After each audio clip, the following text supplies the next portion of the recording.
Capítulo 9. Intervención de los espíritus en el mundo corporal. En este capítulo se va a tratar los siguientes temas: influencia oculta de los espíritus en nuestros pensamientos y acciones, los poseídos, afecto de los espíritus hacia ciertas personas, ángeles guardianes, espíritus protectores, familiares o simpáticos, influencia de los espíritus en los acontecimientos de la vida, acción de los espíritus en los fenómenos de la naturaleza, espíritu durante las batallas, poder oculto, talismanes, hechiceros. Bien. Comenzamos por el tema de influencia oculta de los espíritus en nuestros pensamientos y acciones. Pregunta: ¿influyen los espíritus en nuestro pensamiento y acciones? Respuesta: a menudo son ellos quienes os dirigen. ¿Tenemos pensamientos propios y otros que nos son sugeridos? Respuesta: vuestra alma es un espíritu que piensa. ¿No ignoráis que sobre un mismo asunto tenéis a la vez varios pensamientos, a menudo muy contradictorios entre sí? Pues bien, entre ellos los hay propios y nuestros, siendo este el motivo de vuestra incertidumbre, porque tenéis dos ideas opuestas. ¿Cómo podemos distinguir los pensamientos propios de los sugeridos? Los sugeridos se refieren sugeridos por los guías. Respuesta: cuando os he sugerido un pensamiento, viene a ser como una voz que os habla. Los pensamientos propios son los del primer instante.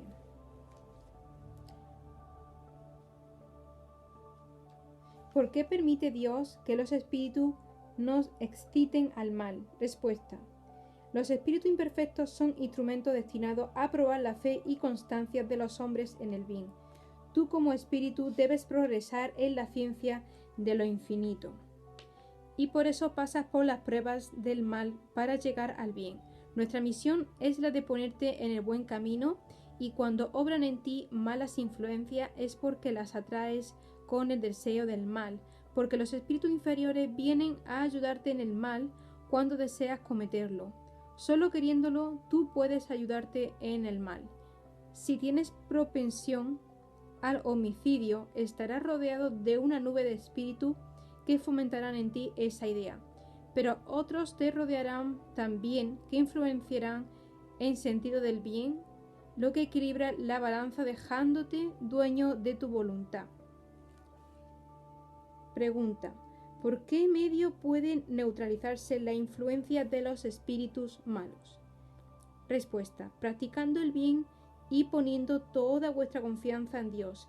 Rechazáis la influencia de los espíritus inferiores y destruís el imperio que quieren tomar sobre vosotros. Guardaos de escuchar las sugestiones de los espíritus que os suscitan malos pensamientos, que promueven discordia entre vosotros y que os excitan a todas las malas pasiones. Desconfiad sobre todo de los que os exaltan vuestro orgullo, porque os atacan por el lado débil. He aquí por qué os hace decir Jesús en la oración dominical: Señor, no nos dejes caer la tentación, mas líbranos del mal. Pasamos ahora al tema de poseídos. Pregunta: ¿puede un espíritu revestir momentáneamente la envoltura de una persona viva? Es decir, introducirse en un cuerpo animado y a obrar en vez y en lugar del que en él está encarnado? Respuesta: el espíritu no penetra en un cuerpo como tú en una casa, sino que se asimila con el espíritu encarnado, que tiene los mismos defectos y las mismas cualidades para obrar de consumo. Pero siempre es el encarnado quien obra como quiere sobre la materia de que está revestido. Un espíritu no puede sustituir al que está encarnado, porque el espíritu y el cuerpo están ligados hasta el tiempo señalado para el término de la existencia material. Pregunta: si no hay posesión, entonces, propiamente dicha, es decir, cohabitación de dos espíritus en un mismo cuerpo, ¿puede el alma estar bajo la dependencia de otro espíritu, de modo que éste subyaga u obsesada hasta el punto de hallarse su voluntad paralizada en cierto modo? Respuesta: sí. Y esos son los verdaderos poseídos, pero entiende que semejante dominación nunca tiene lugar sin participación del que sufre. Ya por su debilidad, ya por su deseo, a menudo se han tomado por poseídos a epilépticos o a locos que más necesitaban medicinas que exorcismo. La palabra poseído debe solo entenderse en el sentido de la dependencia absoluta en que puede encontrarse el alma respecto de espíritus imperfectos que la subyugan. Pregunta: ¿puede uno por sí mismo alejar a los malos espíritus y emanciparse de su dominio? Respuesta: teniendo la necesaria fuerza de voluntad, siempre se puede sacudir el yugo.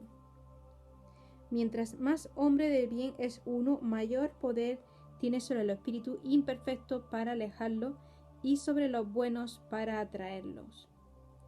Aquí está diciendo Kardec en el espiritismo que no existen cuerpos poseídos, sino que las personas se dejan influenciar. Cada persona se deja influenciar más o menos dependiendo de la debilidad y del deseo. Por lo que llega un momento en el que prácticamente casi todos sus pensamientos son la de ese espíritu imperfecto que está muy pegadita a su cuerpo. Pregunta: ¿las fórmulas del exorcismo tienen alguna eficacia sobre los espíritus malos? Respuesta: no. Y cuando estos espíritus ven que alguien toma la cosa por lo serio, se ríe y se obstinan. Hay personas de buenas intenciones que son obsesadas.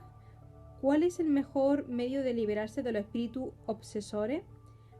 Respuesta: acabarle la paciencia, no hacer caso alguno de sus sugestiones y demostrarles que pierden el tiempo. Entonces, conociendo que nada pueden hacer, se van.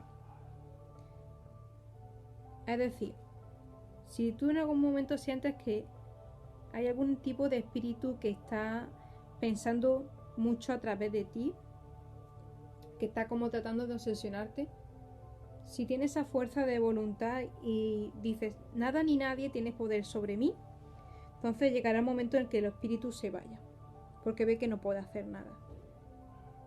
Pregunta: ¿es la oración un medio eficaz de curar la obsesión? Respuesta: para todo es un poderoso auxiliar la oración, pero sabes que no basta murmurar algunas palabras para lograr lo que desea.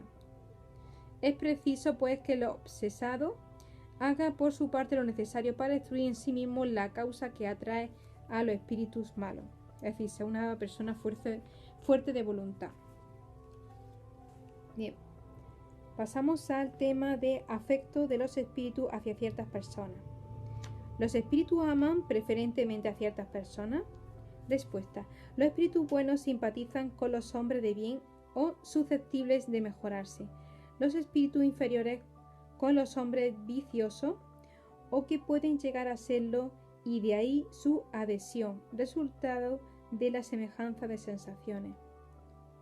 Pregunta: ¿el afecto de los espíritus hacia ciertas personas es exclusivamente moral?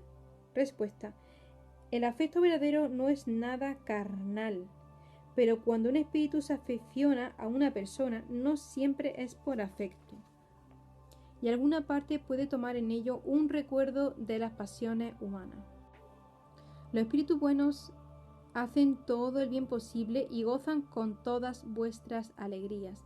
Se afligen por vuestros males cuando no los soportáis con resignación, porque entonces no os producen resultado, pues venís a ser como el enfermo que rehúsa por amarga la poción que ha de sanarle. Pregunta: ¿cuál de nuestros males aflige más a los espíritus, los físicos o los morales? Respuesta: vuestro egoísmo y vuestra dureza de corazón, pues de ahí se origina todo. ¿Nuestros amigos y parientes muertos antes que nosotros nos tienen más simpatía que los espíritus que nos son extraños? Respuesta: sin duda, y con frecuencia os protegen como espíritu con arreglo a su poder. Bien, ahora pasamos al tema de ángeles guardianes, espíritus protectores, familiares simpáticos. ¿Hay espíritus que se unen particularmente a un individuo para protegerle? Sí, el hermano espiritual, al que vosotros llamáis espíritu bueno o el buen genio. ¿Qué debe de entenderse por ángel guardián? El espíritu protector de un orden elevado. ¿Cuál es la misión del espíritu protector? La de un padre respecto de su hijo. Llevar a su protegido por el buen camino, ayudarle con sus consejos, consolarle en sus aflicciones y sostener su valor en las pruebas de la vida. ¿Está unido el espíritu protector al individuo desde el nacimiento de éste? Respuesta: desde el nacimiento hasta la muerte, y a menudo, aún después de esta, le sigue en la vida espiritista. Es decir, cuando desencarnamos y no hemos vuelto a reencarnar todavía, pues nos sigue acompañando y guiándonos. Y hasta en muchas existencias corporales, porque estas no son más que fases muy breves comparadas con la vida del espíritu. ¿Es voluntaria u obligatoria la misión del espíritu protector? Respuesta: el espíritu está obligado a velar por vosotros porque ha aceptado esta tarea, pero tiene la elección de los seres que le son simpáticos. Para unos es un placer, para otros una misión o un deber. Pregunta: uniéndose a unas personas, ¿renuncia el espíritu a proteger a otros individuos? Respuesta: no, pero lo hace menos exclusivamente. El espíritu protector está fatalmente unido al ser cuya custodia se le ha confiado. Sucede a menudo que ciertos espíritus abandonan su posición para cumplir diversas misiones, pero entonces se verifica un cambio. Es decir, aquí está hablando que son como excepciones. Por lo general, tu espíritu guardián, tu ángel de la guarda, es el mismo desde que naces hasta que falleces, e incluso después de fallecer. Cuando el espíritu protector deja que su protegido se extravíe en la vida, ¿es por impotencia para luchar con los espíritus malévolos? Respuesta: no es porque no puede, sino porque no quiere. Su protegido sale de las pruebas más perfecto e instruido. El espíritu protector le asiste con sus consejos y con los buenos pensamientos que le sugiere, los cuales, por desgracia, no siempre son oídos. Solo la debilidad, la incuria o el orgullo del hombre dan fuerza a los espíritus malos, y solo procede su poder sobre vosotros de que no les oponéis resistencia. Pregunta: ¿hasta el espíritu protector constantemente con su protegido? ¿No hay circunstancia en que sin abandonarle le pierde de vista? Respuesta: las hay en que la presencia del espíritu protector no es necesaria a su protegido. Es decir, hay algunos momentos que no necesitamos protección. Pero bueno, es algo temporal al fin y al cabo. Llega un momento en que el espíritu no ha de menester de ser ángel guardián. Respuesta: sí, cuando llega al grado de poder conducirse por sí mismo. Como llega un momento en que el discípulo no necesita maestro, pero esto no acontece en vuestro planeta. El espíritu protector que consigue llevar a su protegido al buen camino, ¿experimenta algún bien para sí mismo? El mérito se le tiene en cuenta, ya para su propio adelanto, ya para su propia felicidad. Es feliz cuando el éxito corona su esfuerzo y triunfa como un profesor con los progresos de su discípulo. ¿Es responsable si no triunfa? No, porque ha hecho todo lo que él podía.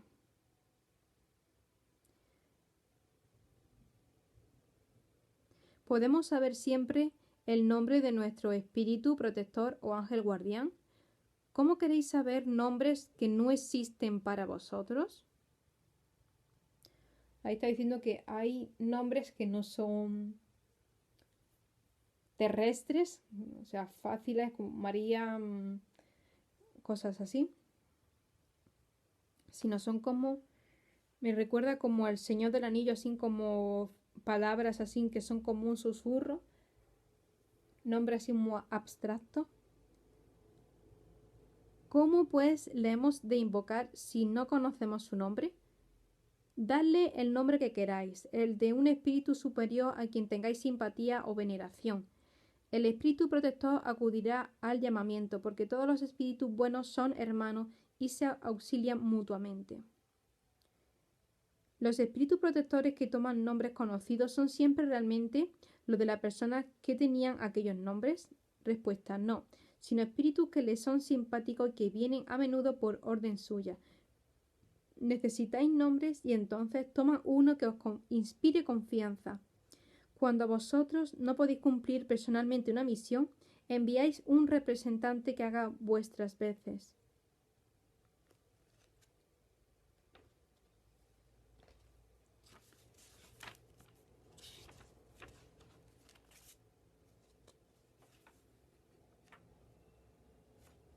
Vale, ahora pasamos al tema de los presentimientos.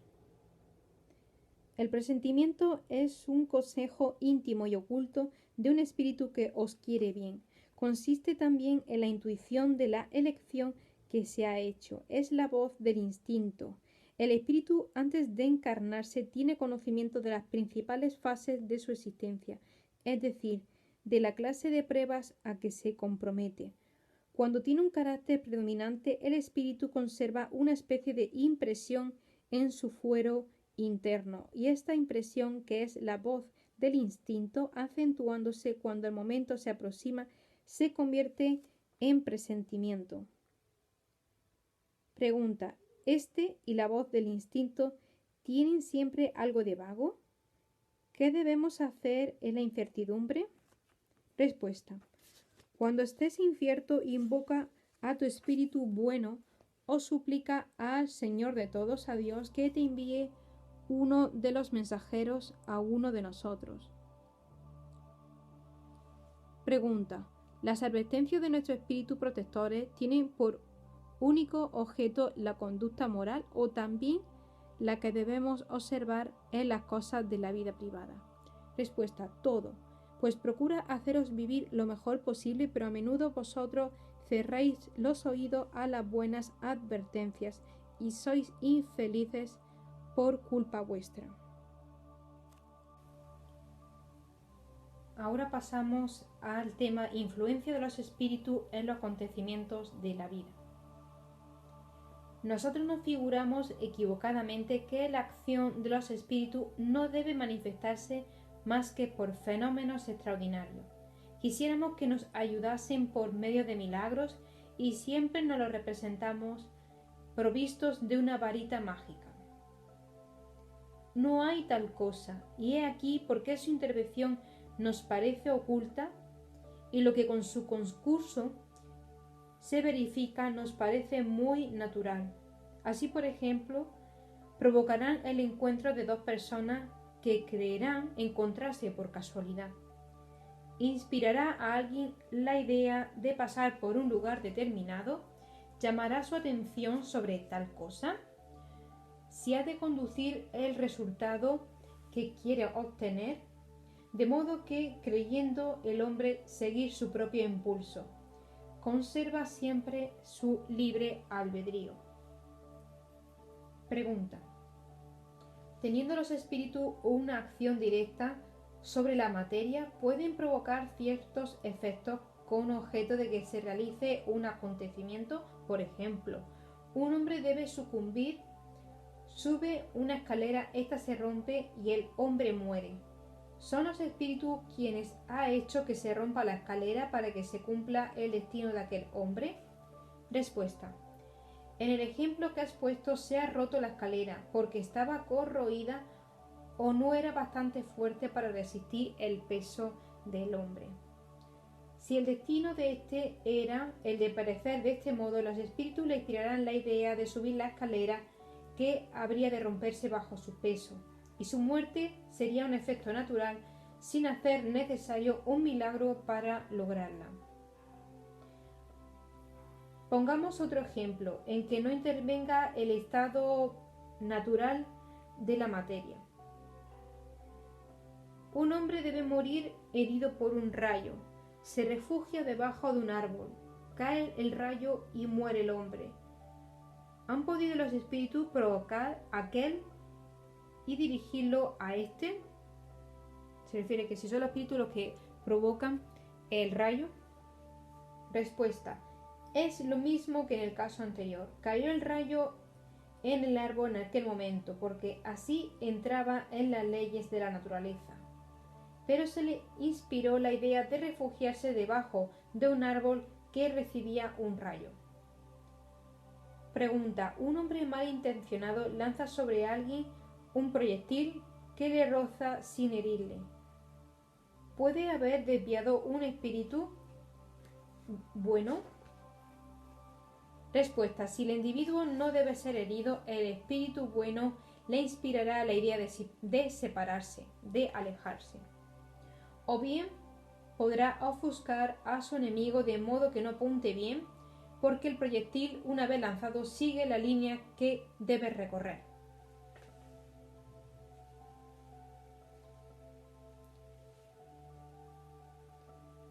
Se puede orar por los espíritus y devolviéndoles bien por el mal, acaban por comprender su falta. Por lo demás, sabiendo uno hacerse superior a sus maquinaciones, cesan en ellas viendo que no consiguen nada. La experiencia prueba que ciertos espíritus continúan su venganza de una a otra existencia y que tarde o temprano expiamos la falta que hemos cometido respecto a alguien. Pregunta. ¿Pueden los espíritus hacer que obtengamos los bienes de fortuna si se los pedimos? Respuesta. A veces como prueba, pero lo rehúsan con frecuencia, como se rechaza la petición inconsiderada de un niño. ¿Los que conceden estos favores son los espíritus buenos o malos?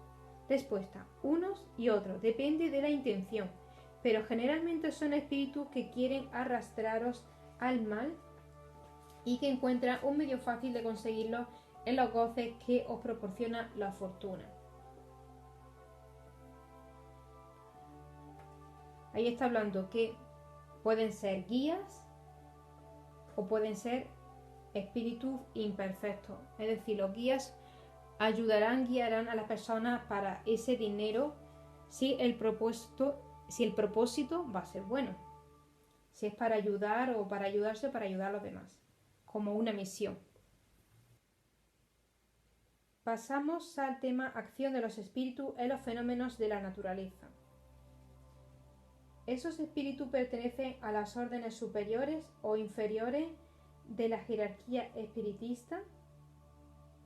Depende de las funciones, sean más o menos inteligentes, los unos mandan, los otros ejecutan, y los que ejecutan las cosas materiales son siempre de orden inferior, así entre los espíritus como entre los hombres. Para la producción de ciertos fenómenos, las tempestades, por ejemplo, ¿obra un espíritu solo o se reúnen en masa? Respuesta. En innumerables masas. Los espíritus durante las batallas. En una batalla hay espíritus que asisten a ella y sostienen a cada bando. Sí, y estimulan su valor. Así y en otros tiempos no representaba a los antiguos a los dioses tomando parte a favor de tal o cual pueblo. Estos dioses no eran más que espíritus representados bajo figuras alegóricas. En la confusión del combate, ¿qué se hace de los espíritus de los que sucumben? ¿Continúan interesándose en la acción después de la muerte? Algunos se interesan, otros se alejan. En los combates sucede lo que en todos los casos de muerte violenta. En el primer momento el espíritu está sorprendido y como aturdido y no cree estar muerto. Le parece que aún forma parte de la batalla y solo poco a poco comprende la realidad. Pregunta. ¿Los espíritus que combatían cuando vivos se reconocen después de muertos como enemigos y están aún enfadados entre sí? Respuesta. En tales momentos nunca está sereno el espíritu, y en el primer instante pueden aún acometer a su enemigo y hasta perseguirle, pero cuando recobra las ideas ve que su animosidad carece de objeto.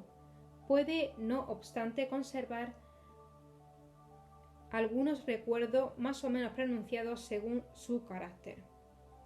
Es decir, dos enemigos de la batalla al principio pueden seguir persiguiéndose, pero después dejan de hacerlo cuando se dan cuenta de que eso pues no sirve. El espíritu que asiste impasible como espectador a un combate es testigo de la separación del alma y del cuerpo.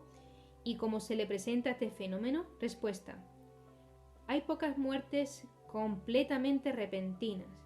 La mayor parte de las veces el espíritu cuyo cuerpo acaba de ser mortalmente herido no tiene al pronto conciencia de ello. Cuando empieza a reconocerse, puede verse al espíritu moviéndose alrededor del cadáver, lo que le parece tan natural que la presencia del cuerpo muerto no le ocasione efecto alguno desagradable. Reconcentrada toda la vida en el espíritu, solo él llama la atención. Con él se habla o a él es a quien se manda.